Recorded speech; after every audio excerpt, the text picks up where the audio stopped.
जब भारत स्वतंत्र हुआ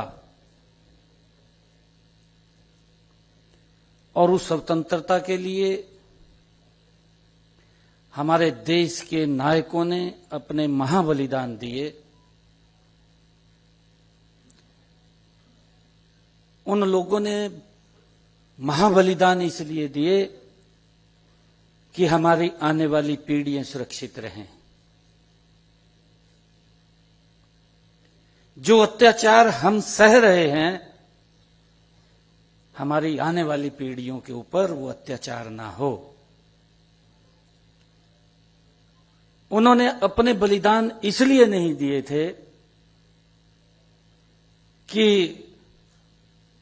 मेरे परिवार से कोई व्यक्ति बनेगा या मेरा परिवार सुखी रहेगा या मेरे परिवार का सदस्य कोई चुनाव लड़ेगा, ये सोच करके उन्होंने बलिदान नहीं दिए।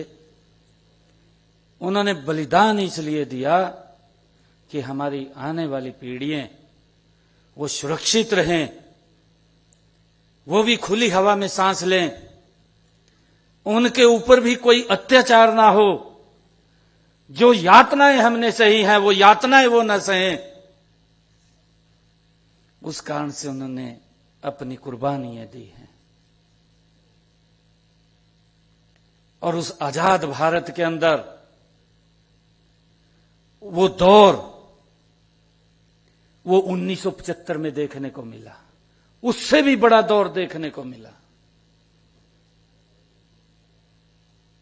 इतना बड़ा अत्याचार जिस संविधान के, उस हत्या संविधान के 50 वर्ष हम पूरे होने पर आज 71 हुए हैं।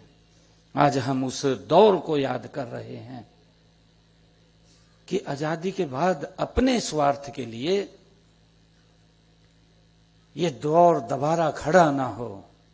संविधान हत्या का ये 50वां वर्ष हम याद कर रहे हैं, उस दौर को जिस दौर में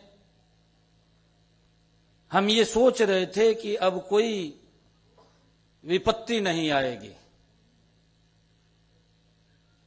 परंतु घर बैठे बैठे परिवार के साथ भोजन करते करते, परिवार के साथ खुशी मनाते मनाते रात के 12 बजे आदेश पारित होता है और रात के 12 बजे ही लोगों को घर से यातनाएं देते हुए परिवार के सामने उनको उठा लिया जाता है। किस प्रकार का अत्याचार उनके ऊपर होता है, इस प्रकार का अत्याचार कि हम उसको अगर स्मरण भी करते हैं हमारे रोंगटे खड़े हो जाते हैं। उन्होंने अपने जीवन के ऊपर सहा है। जिस अत्याचार को मात्र स्मरण करने से रोंगटे खड़े हो जाते हों, तो उनके ऊपर कितना उन्होंने सहा होगा, ये अकल्पनीय है, कल्पना नहीं की जा सकती। कितना बड़ा अत्याचार वो उस समय के अंदर, वो आजादी के बाद हुआ है। अपनी इच्छा शक्ति पूरा करने के लिए हुआ है, एक टारगेट तरीके से हुआ है, एक सोची समझी साजिश के तहत हुआ है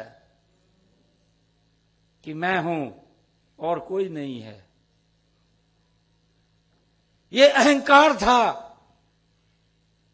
परंतु ये भारत का लोकतंत्र है, भारत का ये पवित्र संविधान है।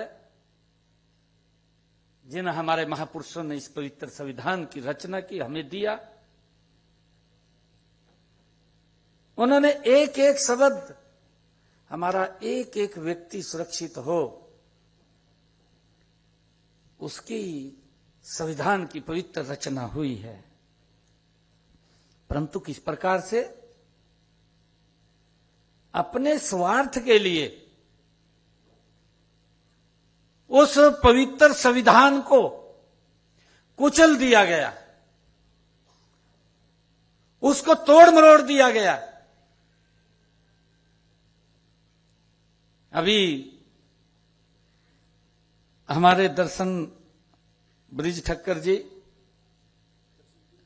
हाँ, उनके पिताजी हैं। वो अपनी, क्योंकि छोटे होंगे ब्रिज ठक्कर जी उस टाइम 16-17 साल के थे। 16-17 साल के, 16-17 साल के बालक को तो सब ध्यान में रहता है, क्या हुआ क्या नहीं हुआ। पिताजी को उठा लिया और उन्होंने बताया क्या क्या यातनाएं दी, सोच भी नहीं सकता व्यक्ति। क्या यही लोकतंत्र था?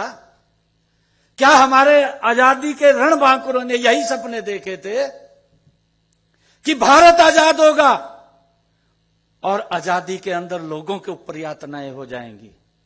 क्या इसीलिए ये भारत आजाद हुआ था? परंतु बिल्कुल भी उन लोगों को उस पवित्र संविधान की, उस पवित्र लोकतंत्र की एक बार भी स्मरण नहीं किया। उन लोगों ने एक बार भी स्मरण नहीं किया। दुर्भाग्यपूर्ण है कि उन लोगों ने अपने स्वार्थ के लिए किस प्रकार से देश के एक वर्ग नहीं, नेताओं को तो जो आवाज को बुलंद करते थे उनके ऊपर तो अत्याचार किए, परंतु जो अपनी लेखनी से भी लिखते थे उनको भी उठा करके जेलों के अंदर बंद कर दिया। उनके ऊपर भी अत्याचार किए ताकि वो भी कुछ न लिख सकें, वो लोगों को कुछ न बता सकें। उनके ऊपर भी अत्याचार किए हैं।